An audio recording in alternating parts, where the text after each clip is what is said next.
Concerns are being raised about the city of New Orleans' reputation and economic development efforts. Yeah, this after a federal indictment against a former New Orleans city contractor references the mayor and her CAO. Sabrina Wilson reports. Now, as far as the mayor being the head cheerleader for the city, it's going to hurt her efforts to do that as well. New Orleans Mayor LaToya Cantrell and the number 2 person in her administration, Chief Administrative Officer Gilbert Montano, have not been charged with any crimes, but they are referenced in the indictment handed up against former New Orleans contractor Randy Farrell.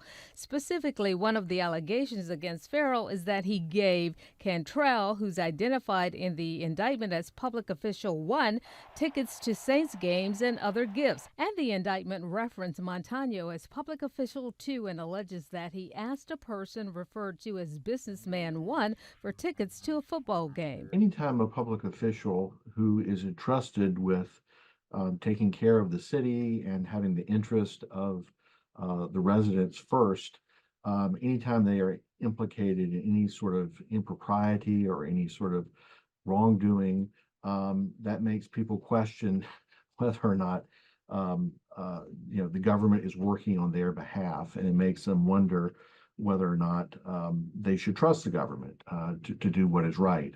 Neither Cantrell or Montano are accused of any crime. Still, headlines about them being referenced in an indictment are far-reaching and are seen by the business world. Dr. Robert Hogan is an LSU political science professor. A lot of businesses in particular have choices about where they locate their business.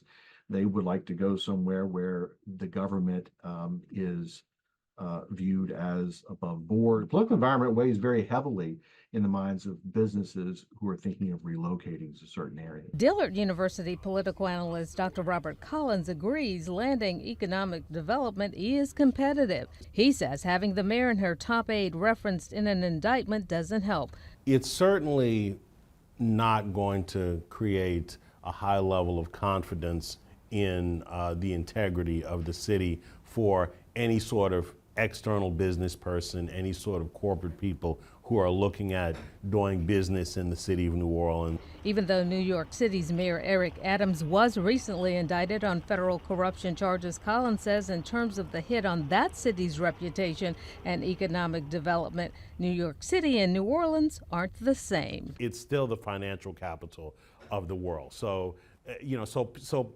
businesses are going to locate to the city of New York no matter what. New Orleans doesn't have those advantages. Friday, Cantrell's attorney would not comment on Farrell's indictment. Montano says he's never been contacted by the FBI or received anything from Farrell, and further said tickets go around the city all the time and that he gets tickets all the time, but it doesn't mean he sells his integrity or reputation.